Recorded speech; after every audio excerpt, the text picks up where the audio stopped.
Hey guys, Matt. Doing this on the fly. I haven't written anything, so it's not going to be as polished as some of my other videos where I'm trying to express kind of everything I've ever learned. I've been a reality junkie for about 5 years.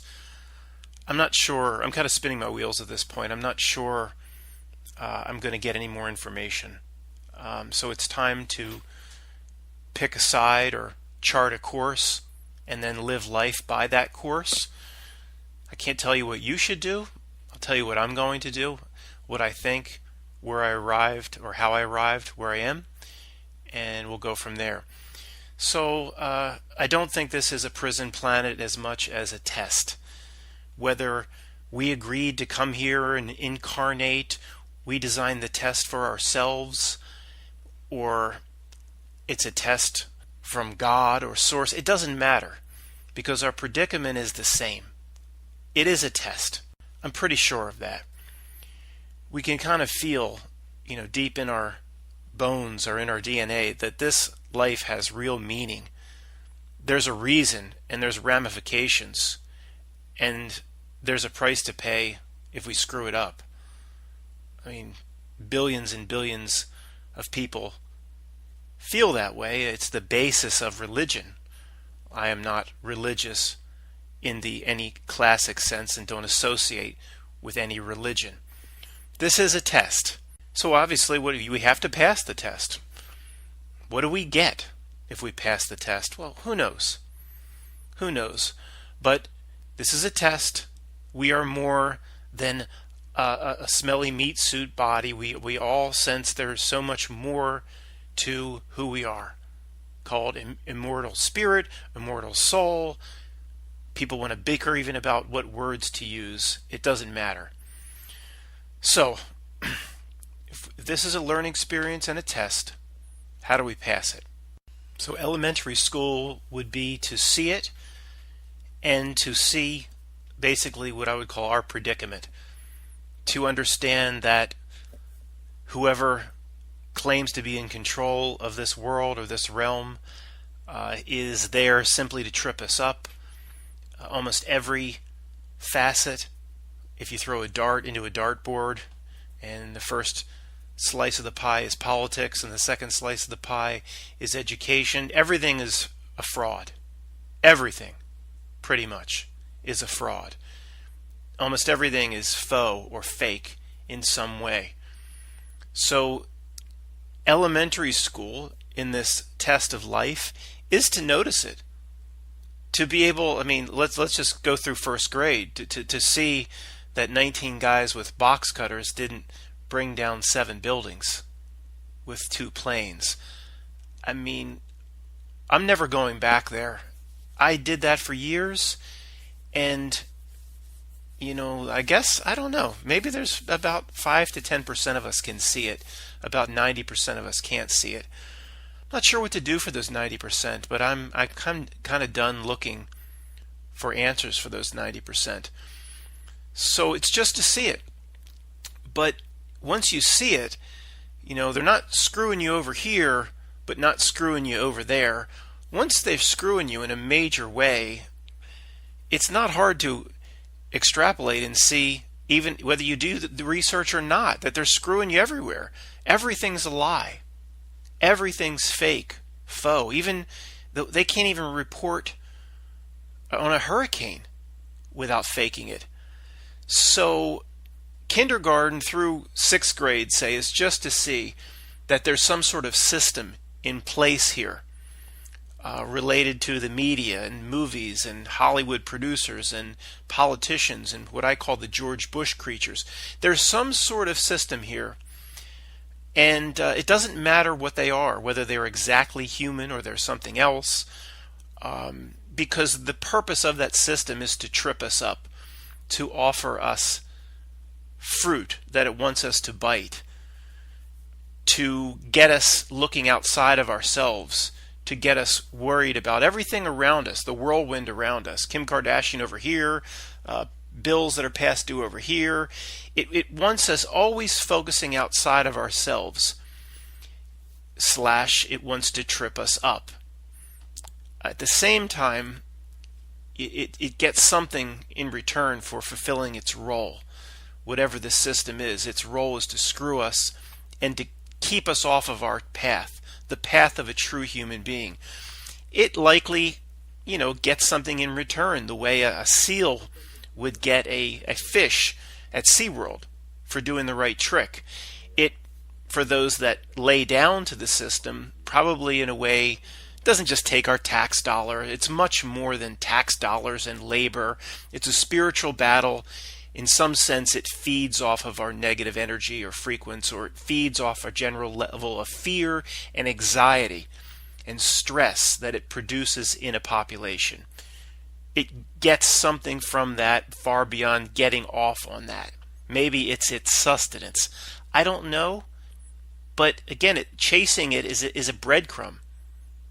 It's a pissed-on breadcrumb. So let's stop chasing it. Once we see it, we say these people around us are here to screw with us. These people around me are here to get me off track. They're here so I take a misstep. They're here to tempt me off my path. So what do? Well, obviously, we see it, and then we don't do it. We don't do it at once. Pretty simple so far. We're only in a 5th or 6th grade. Okay, let's pause and summarize for a moment. The premise of this video or this talk is this is some sort of a life test. So how do we pass the test? If you don't think this is a life test, or you're some sort of atheist listening to this and we're all just go to dust, why are you listening to this?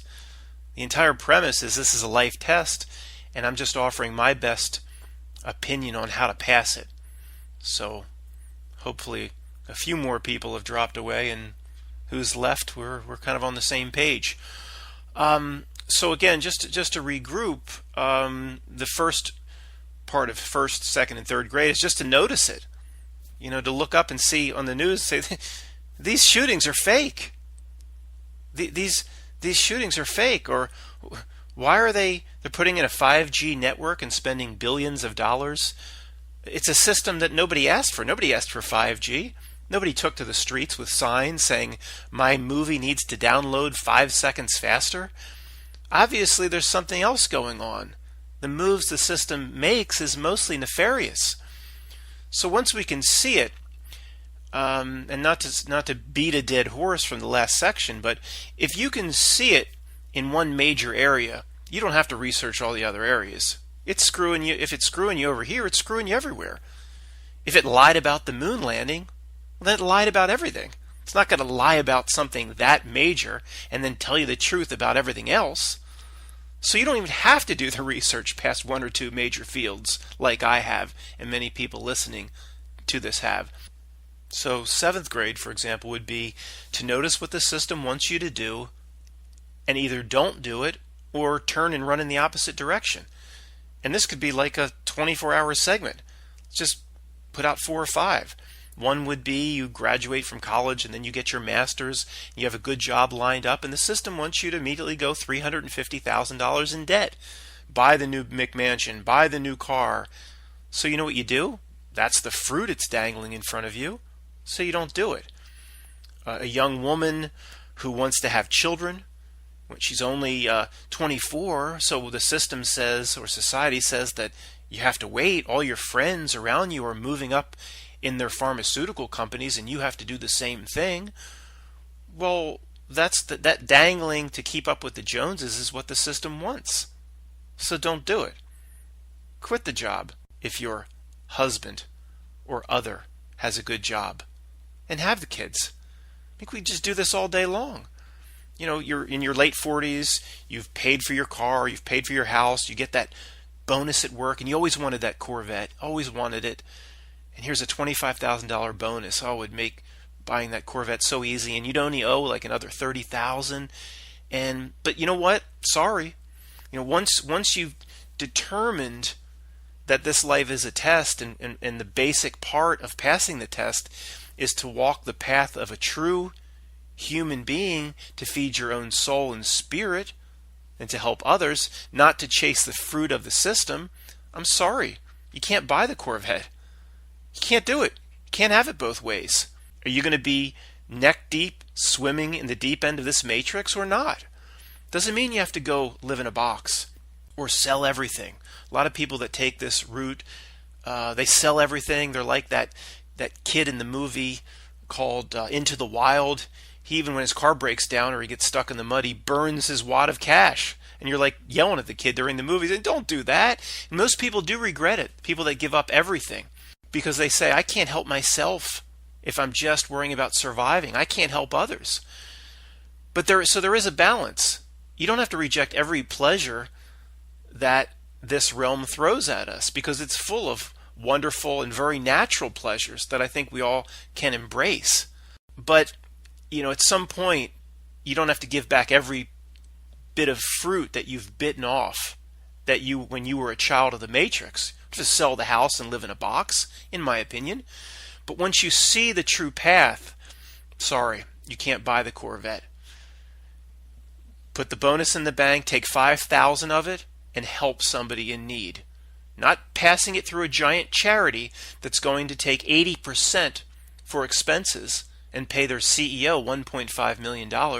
Do it directly. Investigate. And if you just got a bonus today, well, something just happened called Hurricane Florence in North Carolina. Go down there and hand somebody $5,000 and say, you want to see a look of gratitude. You want to do something that makes you feel good. You want to get soul tokens. And soul tokens are not just about money, but do it directly.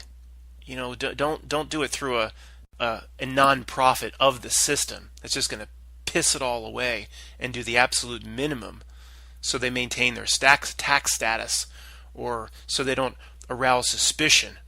Give me a break, like the American Red Cross. Sure, they do a lot for thousands of people. They'd have to. They have to keep up the ruse. It's mostly a scam. Anyway, pretty simple.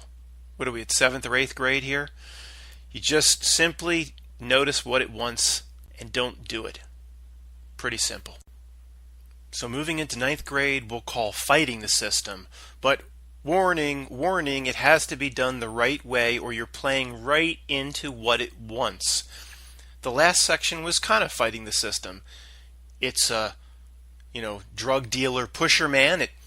Here, take these drugs, kid. It'll make you feel good. No thanks, Mr. Drug Dealer. Not today. And you just walk by him. That's what we did in the last section. We just reject what it wants. And that is fighting the system, no doubt.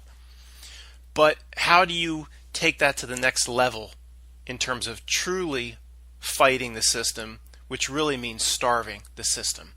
Fighting is not the right word, although for some reason I felt like I had to use it in this section. If you feel you're going to go join a militia and you're going to take back the country by force if necessary, what Alex Jones alluded to in his fake rant to Piers Morgan, 1776 will commence again if you take our guns. See, that's exactly what the system wants. That adrenaline rush, and I'm going to get them, even using violence, and that's what it wants. Plus, give me a break. The system as it exists today is like Mike Tyson, and imagine kind of what you were in kindergarten.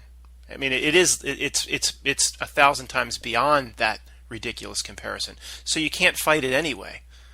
I mean, those that truly think they're going to fight it with violence, it's really delusional on multiple fronts. So you starve it, but you don't just starve it by not buying the materialistic goods in the mall. That was the last part. But you can carry forward the last part, and the most important area where you starve it is by not getting into bed with its contracts. Of course, the most obvious one is voting. I mean, it wants you to vote so desperately. Rock the vote. Get out the vote. Because if these George Bush creatures are ever called in front of a cosmic court one day, the first thing the defense attorney will say is, these people, we didn't impose anything on them they didn't want. They actually went out and voted for it. They gave campaign contributions. This segment of about 15 million assholes actually took off work to go vote. They wanted the system that we didn't impose anything on them, Your Honor. We operated within our cosmic boundaries. So you don't ever take its contracts. Starting with voting. Nobody listening to this should ever vote again at any level, ever, unless, you know, the world is completely flipped upside down and it lands on the good side. Now, we've entered into contracts our whole lives, our entire life, and that is a problem. And I don't know exactly how to navigate that. There's all sorts of stuff on the internet about your legal fiction, and I'm certainly not recommending that at this time. It's good to educate yourself. Be very wary on trying to apply that. Probably would get you thrown in jail in about 24 hours. You know, you've heard all the stories about the legal fiction that appears on your birth certificate in all caps, on your social security card in all caps. Yeah, they set up a legal fiction, your straw man, and they do business. The system does business with that entity, not with you as a sovereign, soulful being. But for some reason, they have to do it that way. People that dabble in that topic generally think they do it for money, and it's just about trading your straw man on the stock market. I don't know why they can't see what's plainly obvious to me. It's a spiritual battle. It's part of the spiritual battle. They don't need money. They don't need to trade you on a stock market because they need money. They can print all the money they want. You know, the old stories of struggle for your soul itself. So we've made contracts our entire lives, and you can't just burn your birth certificate and burn your social security card. So that is an issue. But it starts with just noticing where the system wants you to make contracts.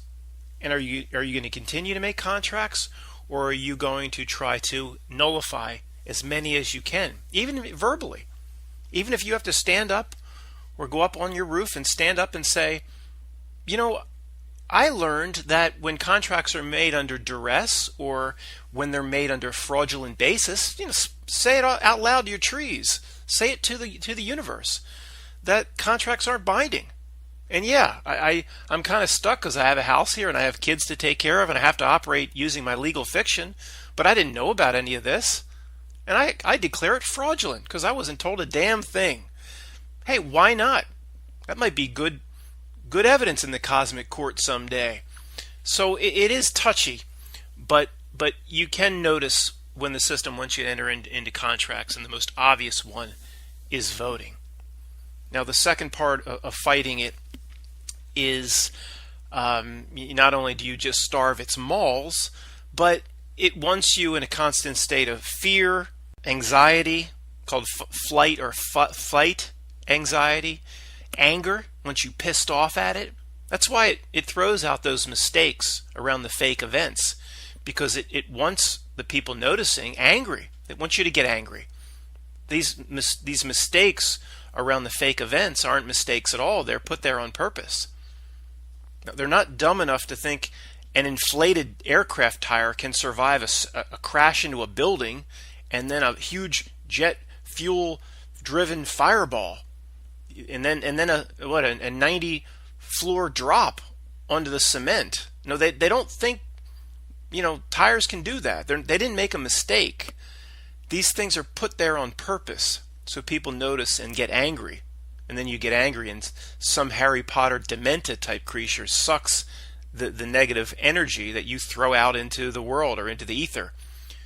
So this also goes back to giving it what it wants. Somebody cuts you off on the freeway. Who knows if that's even a real person that cut you off? Part of this matrix. Whatever this matrix is, however real you think it is. And there's a reason road rage is so easily triggered, because there's no real reason for it. And there's all these theories. Why do people have road rage? They feel so powerful behind the wheel.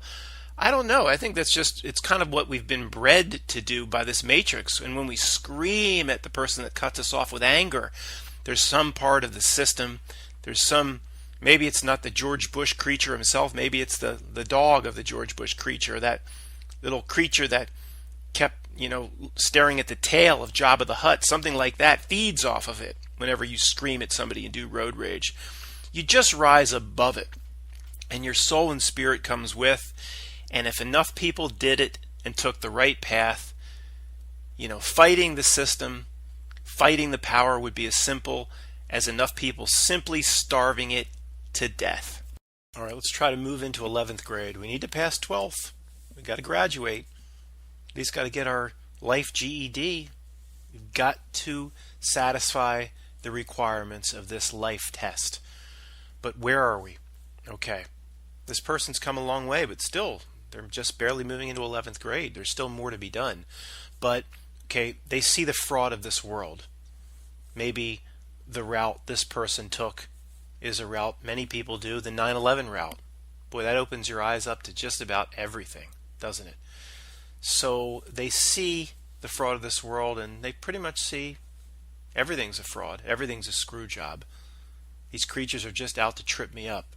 So that person didn't buy that second house they were going to, and they kind of circled the wagons around the old car, and gave some more money to charities that really benefit tragedies, and they volunteered a little bit, and they learned that they really do believe that the system will dangle its fruit, and this person kind of stopped taking the fruit.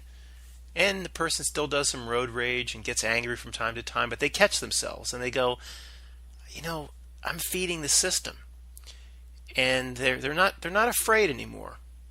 They've done enough investigation on their own to truly believe that they are immortal beings, immortal spirits, and they don't need a man-made infrastructure of religion to carry their soul off to that special place. They don't need Joel Osteen, so they're not afraid anymore. Not afraid. And they're doing pretty well. They having this person, I'm kind of describing myself to a degree, but let's just call it this person, hasn't bought anything new in a mall in 5 years. Not even a Christmas present. So it's trying to starve that system any way possible. But I'm not sure it's enough. Okay, is it enough? I don't think so. And that gets us into what is that last little bit that we need to do to pass this life test.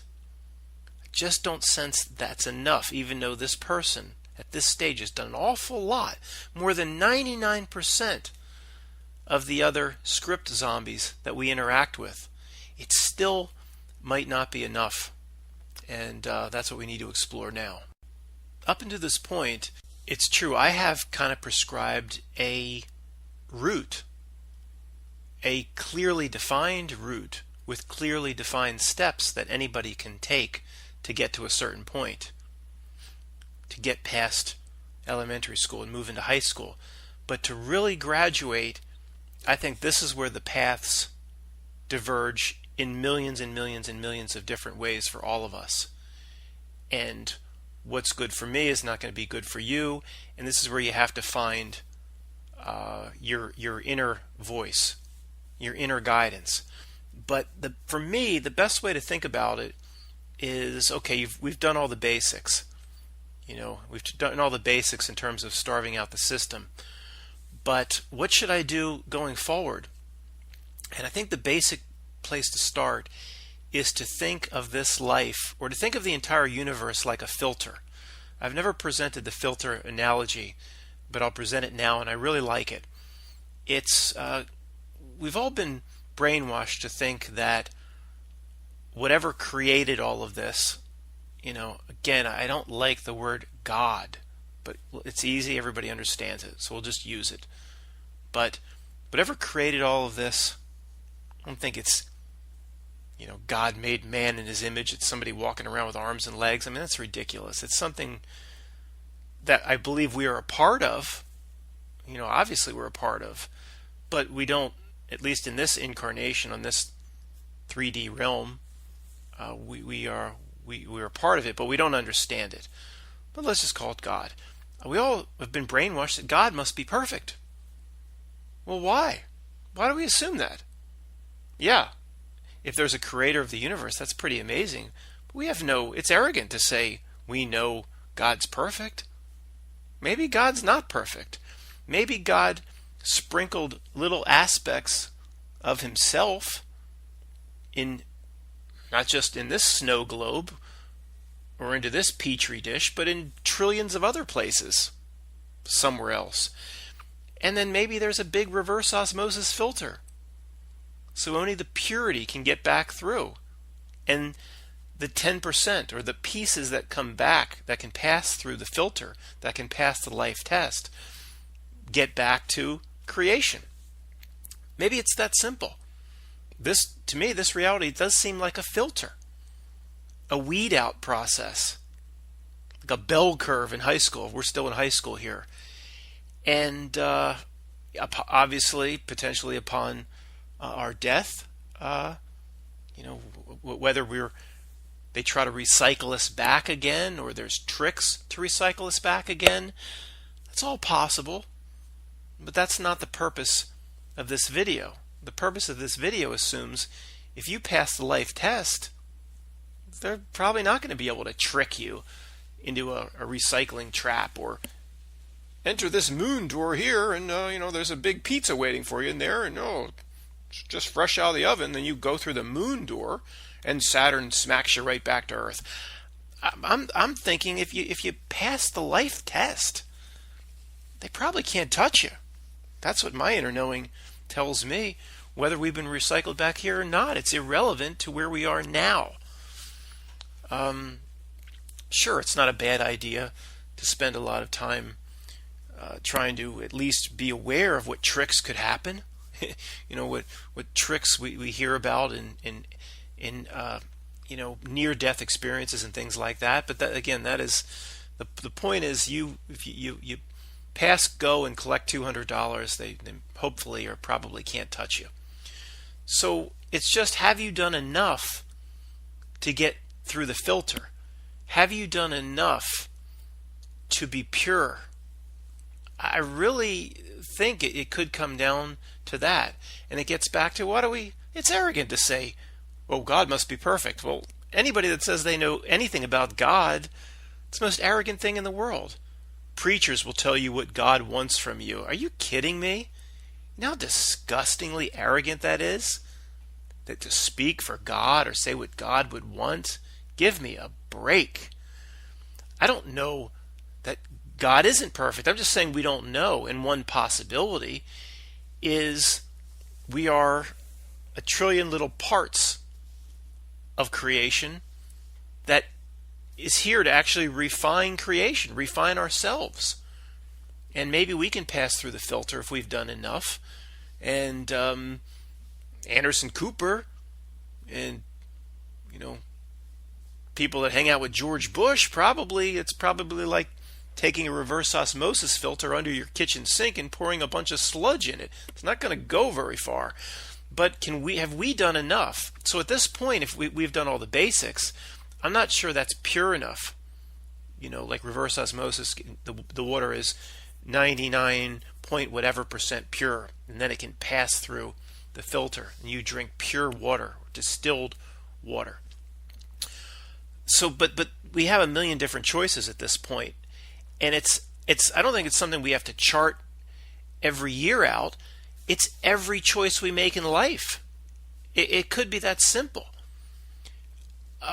Recently, I guess I was driving by somebody, and they were kind of broken down, and I drove back, and I said, "Do you need help?"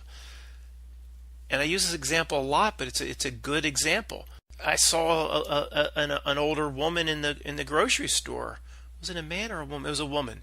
She looked like she was limping a bit, and I went over and I helped with groceries. I would have never done this shit 5 or 7 or 10 years ago. I'm a different person, totally a different person. Believe it or not, I attribute a lot of that. Well, a lot of it is attributed to this wake-up process, seeing the creatures that are in control here, and getting more in touch with my spiritual self. But my believe it or not, my cat Belle, I'll give her 20% of the credit. I'm a different person after taking care of that cat. All the issues and problems and medical problems, and I've never given of myself. I've just been selfish. I never had any brothers or sisters. Just caring for something like I never have before. So at this point, pushing into 12th grade, there is no charted course. It's every time you turn around in life, are you going to do something that can help you, shine up a little bit, purify yourself, shine that car up a bit, get through the filter? Is your action going to help you get through that filter? Or, is your action going to not help you get through that filter? It's that simple. And, I guess in the average day, there might be like 10 moments, I would say, per day, where people can choose to help themselves get through the filter, or are they gonna harm themselves in getting through the life test filter? They don't have to drop everything. In my opinion, they have to sell everything and go volunteer 12 hours on Saturday and 5 hours then on Sunday at the soup kitchen. That all helps. I think that all helps. Who knows what's watching, or in the Akashic records, whatever that is, but somebody's paying attention if this is a life test. And somebody's making sure we're not cheating if this is a life test. Because maybe that's what that whole creepy metaphor of Santa Claus is. He knows when you've been bad or good, and who knows, right? So 10 moments of the day, we're going to help put a soul token back into ourselves while helping others. Every time you help somebody, a soul token appears out of the air. You can snatch it up for yourself. And it also depends on your own interpretation of how you refine yourself, so you can potentially at the moment of your death get through the filter. You might do a lot for a lot of people, and you might bring positivity and joy to this world, and maybe that beach house is what you've really wanted. It's probably using up a few soul tokens. It's jumping back into the materialism of this realm, and the taxing authorities will get your tax dollars, and the beach taggers will get your $300 you need to pay for each summer for a beach tag. And yeah, that's not good, and that's feeding the system.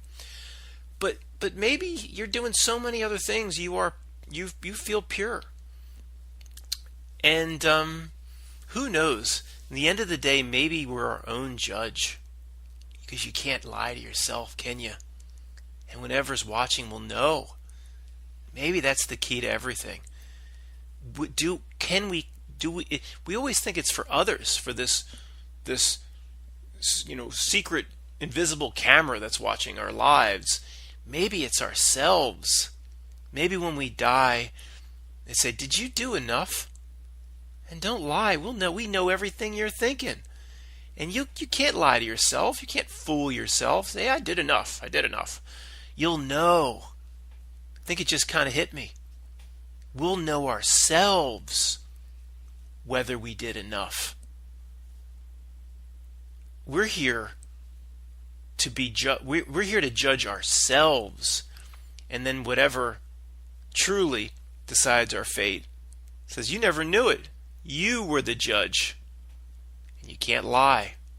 Can't lie. Very interesting. Well, that's pretty much everything I have, guys. I will close with this. Those that make it so complicated, and there's all this stuff all over the internet about whether this is a matrix, a hologram, a simulation. I favor that, no doubt. But it doesn't matter. It's still our soul, spirit having an experience in this avatar body, whether the avatar is real or not, or a matrix. It doesn't matter. Our experience is the same. We know there's this system of George Bush creatures around us trying to screw us. And no matter what happens, there's all this stuff on the internet about end times, and it's the end of the world, and Planet X is coming in, and what does it matter? What does it matter? Because if you believe in a route like the one I just prescribed, we don't know whether we're going to die in a week or a month or a year from stepping in front of a bus. We have no guarantee we're going to live to the mortality table prescribed, 76 point whatever the Liberty Mutual life insurance tables say. We don't know. So we could die at any time for any reason. So whether there's going to be a world cataclysm or a second sun is coming in behind Sirius, like who cares? What we have to do is the same. Everything else is a distraction. Because something like that's possible. You can step in front of a bus too. Let's get started making the right choices at those 10 key moments per day. Maybe it's even just smiling at someone and trying to, or someone that needs a little bit of pick me up, saying how cool their shirt is, I mean, who knows?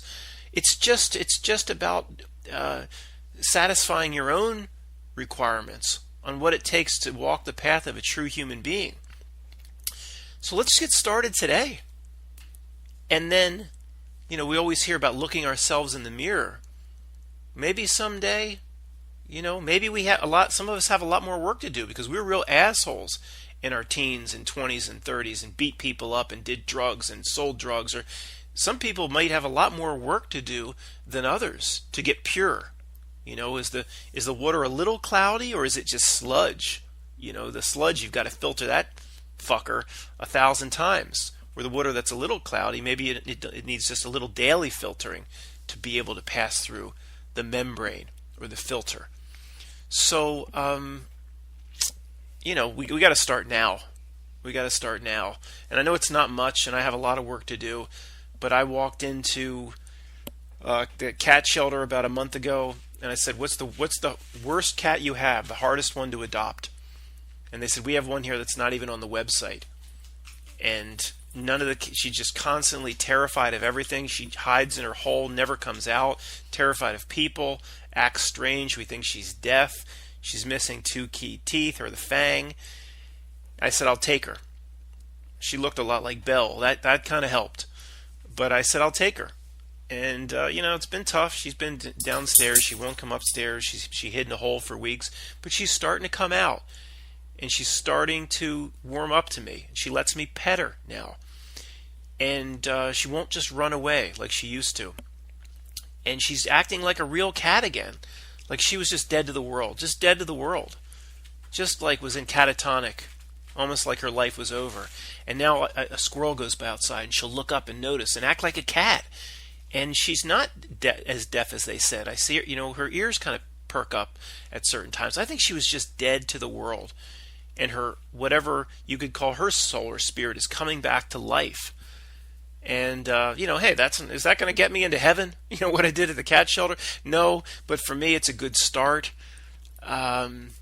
Is what I've done for the past 5 to 7 years in trying to wake people up to this system.